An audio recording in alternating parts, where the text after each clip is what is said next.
जय माता दी, जय माँ कामाख्या। माँ नव दुर्गा की विशेष स्तुति सुने, आनंद लें और याद करने का आप भी प्रयास करें। बारंबार सुने और माँ भगवती जगत जननी की कृपा प्राप्त करें।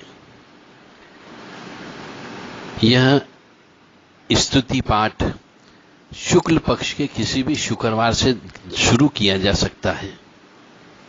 इसके बहुत रहस्यमय अनुभव होना आपको प्रारंभ हो जाएंगे।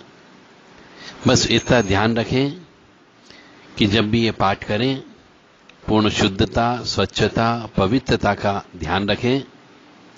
प्याज, लहसुन, मांस, मदिरा, स्त्री प्रसंग से दूर रहें। और यह पाठ 41 दिन लगातार करने पर बहुत अच्छा रिजल्ट प्राप्त होता है। जय माता दी, जय माँ कामाख्या। नमामि नित्यवंदिनी नगाधिराज नंदिनी, नमामि नित्यवंदिनी नगाधिराज नंदिनी, नवंगरूप नाहिनी वृषभवरासि वाहिनी, जपादि माल्यधारिणी तपोवने विहारिणी, समस्त दुख हारिणी विहंग ब्रह्मचारिणी, सुवर्ण वर्ण अंगिनी कलाधरी कुलांगिनी, कुमुद मुख दर्पिता मृगाधिराज लांगिनी, समस्त लोकपालिनी सारंग संदशालिनी, समंग मंग वर्धिता पदाब्ज भक्ति भालनी, भूतेश भाय भामला शिवानी सर्वमंगला,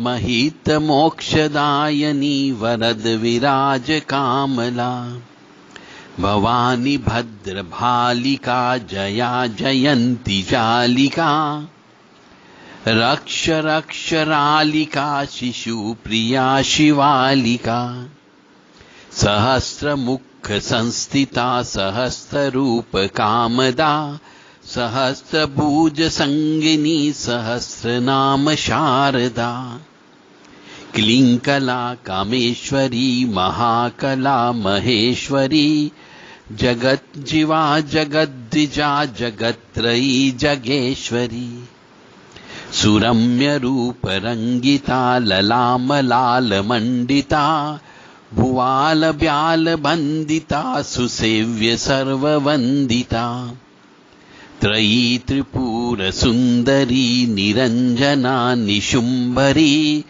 समस्त सिद्धि देहि में है वत्सला विशंभरी। इसका लगातार 41 दिन तक रोजाना 21 बार पाठ करने पर असाध्य बीमारी भी ठीक हो जाती है, आर्थिक बाधा ठीक हो जाती है, निसंतान को संतान भी होने की संभावना बढ़ जाती है, नकारात्मक ऊर्जा दूर हो जाती है और जिस जगह ये पाठ होता उस जगह से नकारात्मक ऊर्जा हमेशा हमेशा के लिए पलायन कर जाती है। ये निश्चित तौर से मनुष्य के जीवन में सुख, समृद्धि, शांति, यश, कीर्ति, मान, सम्मान अवश्य दिलवाती ही है। बशर्ते कि इसका नियम यह है कि शुक्ल पक्ष की किसी भी शुक्रवार के दिन से प्रारंभ करें, 41 दिन तक लगातार करें, रोजाना 11 बार पाठ रोज करना है, घी का दीपक अवश्य लगाना है।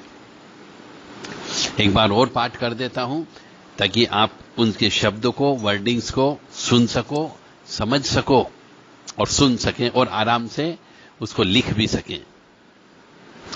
नमामि नित्यवंदिनी नगाधिराज नंदिनी, नवंग रूप नाहिनी वृषभवरासि वाहिनी, जपादि माल्यधारिणी तपोवने विहारिणी, समस्त दुख हारिणी विहंग ब्रह्मचारिणी, सुवर्ण वर्ण अंगिनी कलाधरी कुलांगिनी, कुमुद मुख दर्पिता मृगाधिराज लांगिनी, समस्त लोकपालिनी सारंग संदशालिनी समंग मंग वर्धिता पदाब्ज भक्ति भालनी भूतेश भाय भामला शिवानी सर्वमंगला महीत मोक्षदायनी वरद विराज कामला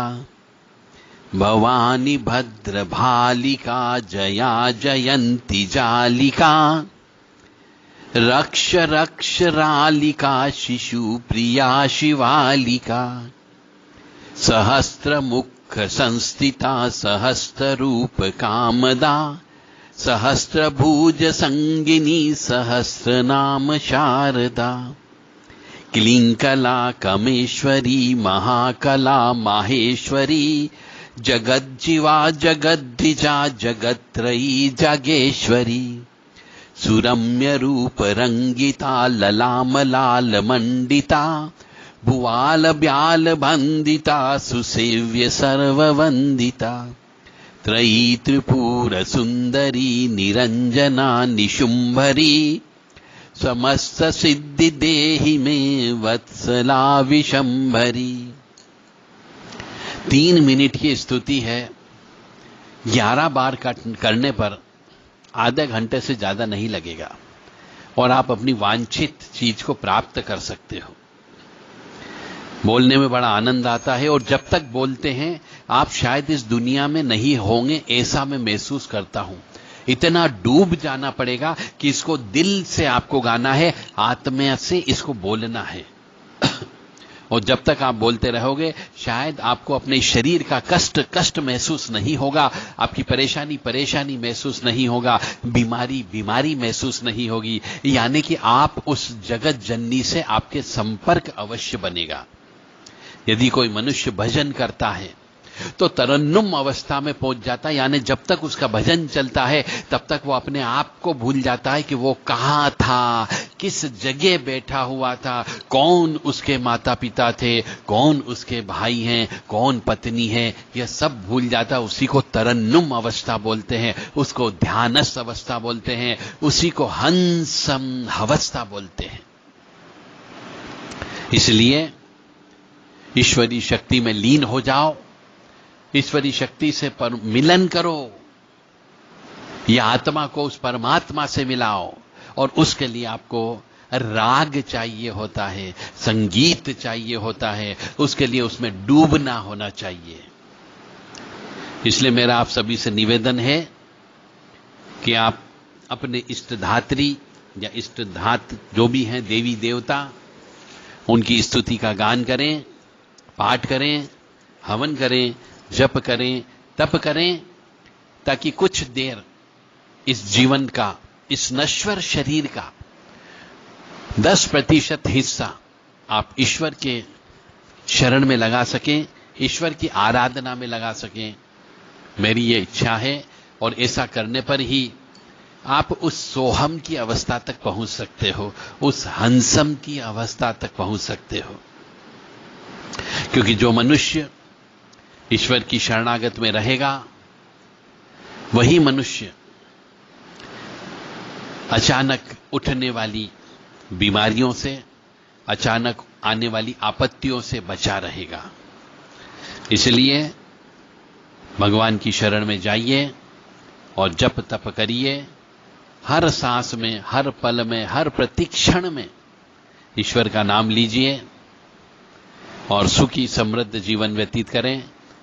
हम भी मां भगवती जगत जननी से और परमपिता परमात्मा से प्रार्थना करते हैं कि जो मनुष्य शुद्ध विचार का हो, स्वस्थ विचार का हो, परोपकार करने वाला हो, निष्पापी हो, उसकी आवाज, उसकी अंतरात्मा की आवाज है ईश्वर, आप अवश्य सुने और उसको सुखी रखे, स्वस्थ रखे, प्रसन्न रखे, उसको यश दे, कीर्ति दे, मान सम्मान दे और निरोगी रखे। जय माता दी, जय मां कामाख्या।